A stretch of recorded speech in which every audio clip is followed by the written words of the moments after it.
नमस्ते दोस्तों, मैं सुमन शर्मा आप सभी का स्वागत करती हूँ आपके अपने चैनल सुमन एजुकेशन हब में। आप यहाँ पे देख सकते हैं मैंने ओपन किया हुआ है सर्कुलर नंबर 167/23/2021 जो कि रिलीज़ किया गया था 17 दिसंबर 2021 को। ये किस बारे में है वो हम आज डिस्कस करने वाले हैं। तो पॉइंट टू पॉइंट मैं यहाँ पे डिस्कस करूँगी एंड बताऊंगी कि इस सर्कुलर में क्या पॉइंट को ऐड किया गया है।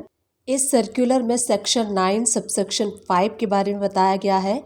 सेक्शन 9 सबसेक्शन 5 के नाते जो रिसिपिएंट होता है ना तो वो टैक्स देता है और जो सप्लायर होता है वो भी टैक्स नहीं देता है। इसके बीच में जो डीम्ड सप्लाई करते हैं वो टैक्स देते हैं। तो यहाँ पे इस सर्कुलर में एक न्यू पॉइंट को ऐड किया गया है। क्या वो पॉइंट है वो मैं आपको यहाँ पे बताने वाली हूँ। तो इस सर्कुलर में एक न्यू पॉइंट ऐड किया गया है रेस्टोरेंट सर्विस। इस सर्कुलर के सब्जेक्ट में आप देखेंगे तो GST on service applied by restaurants through e commerce operators. तो यहाँ पे जो ई कॉमर्स ऑपरेटर्स के थ्रू जो रेस्टोरेंट की सर्विस प्रोवाइड की जाती है उस पर भी जो जीएसटी है वो अप्लाई होगा। फॉर एग्जाम्पल लाइक अगर आपका रेस्टोरेंट है एंड आप स्विगी एंड जोमेटो से सप्लाई करते हैं तो Zomato and Swiggy section 9 subsection 5 के अंडर में टैक्स पे करना मैंडेटरी कर दिया गया है। एंड ये कब से एप्लीकेबल होगा? 1 जनवरी 2022 से ये एप्लीकेबल होगा। जैसे कि आपको पता है ई कॉमर्स ऑपरेटर्स जो है वो टीसीएस कलेक्ट करते हैं एंड गवर्नमेंट को पे करते हैं एंड अपनी रिटर्न को फाइल करते हैं। तो चलिए यहाँ पे पॉइंट टू पॉइंट हम डिस्कस कर लेते हैं। सबसे फर्स्ट पॉइंट में यहाँ पे रिटर्न है would echoes has to still collect TCS in compliances.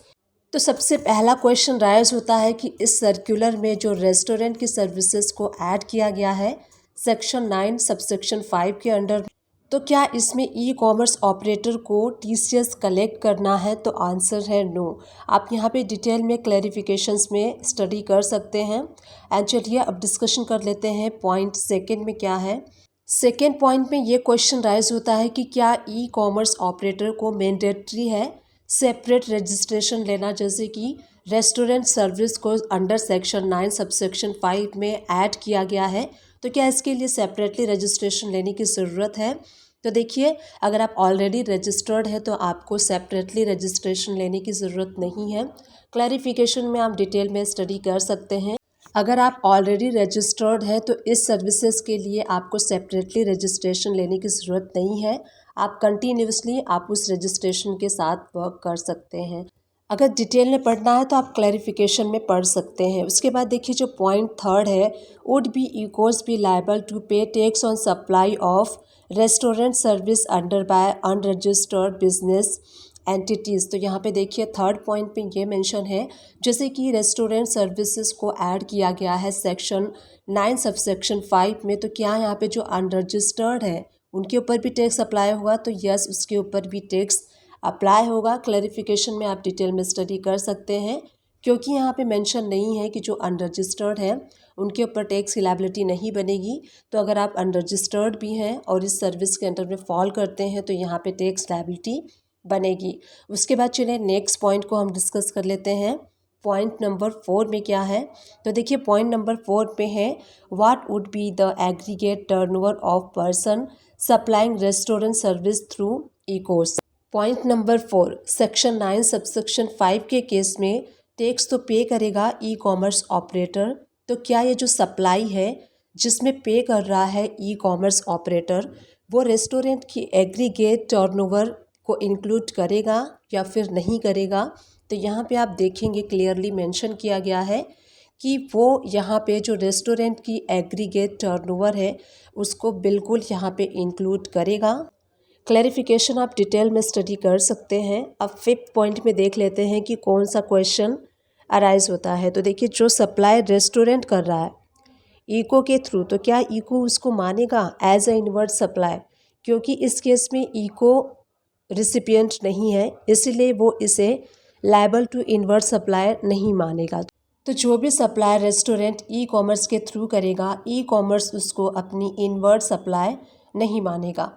तो ये था पॉइंट नंबर 5। अब चलिए पॉइंट नंबर 6 को डिस्कस कर लेते हैं कि पॉइंट नंबर 6 में कौन सा क्वेश्चन राइज हुआ है। ई कॉमर्स ऑफ रिटर्न जो चाहती है उसमें आईटीसी चेंज नहीं होगा। जैसे वो पहले आईटीसी को अवेल करते थे वैसे ही उन्हें करते रहना है। एंड यहाँ पे देखिए स्पेशली मेंशन किया गया है सेक्शन 9 सब सेक्शन 5 के अंडर में जो रेस्टोरेंट सर्विस का टैक्स पे करेंगे ई कॉमर्स ऑपरेटर को, वो पूरा टैक्स उन्हें कैश में पे करना होगा ई कॉमर्स ऑपरेटर को। यानी कि ये जो रेस्टोरेंट सर्विस को ऐड किया गया है सेक्शन 9 सब सेक्शन 5 में, इस पे जो टैक्स पे करना होगा ई कॉमर्स ऑपरेटर को, वो इन्हें कैश में पे करना होगा। इनपुट टैक्स क्रेडिट अगर है तो इनपुट टैक्स क्रेडिट से यहाँ पे ये टैक्स पे नहीं कर सकते, इन्हें कैश में पे करना होगा। 7 पॉइंट में आप देखेंगे तो सेम एज 6 पॉइंट को यहाँ पे मेंशन किया गया है। 7 पॉइंट पे भी सेम कंडीशन है, आप यहाँ पे स्टडी कर सकते हैं। अब चलिए देख लेते हैं पॉइंट नंबर 8 में क्या क्वेश्चन अराइज होता है एंड इसके क्लैरिफिकेशन क्या दिए गए हैं। तो पॉइंट नंबर 8 में इस सप्लाई के अलावा जो भी supply other than restaurant service है थ्रू ई को, क्या वो टैक्स होगी @5% विदाउट आईटीसी। तो यहाँ बताया गया है जैसे वो पहले काम करते आ रहे हैं वैसे ही उन्हें अब काम करना है, कंटिन्यूटी में करना है। क्वेश्चन के साथ साथ यहाँ पे क्लैरिफिकेशन दिया है, आप क्लैरिफिकेशन को स्टडी कर सकते हैं। इसके बाद नेक्स्ट क्वेश्चन की तरफ बढ़ते हैं जो क्वेश्चन नंबर 9 है, उसमें क्या क्वेश्चन अराइज होता है एंड उसकी क्लैरिफिकेशन क्या है, चलिए उसको देख लेते हैं। क्वेश्चन नंबर 9 में देखिए, अगर कोई पर्सन रेस्टोरेंट से रेस्टोरेंट सर्विस ले रहा है या फिर उससे कुछ गुड की सर्विस ले रहा है जो कि अदर देन रेस्टोरेंट की सर्विस है and sold by restaurant to customer under the same order है।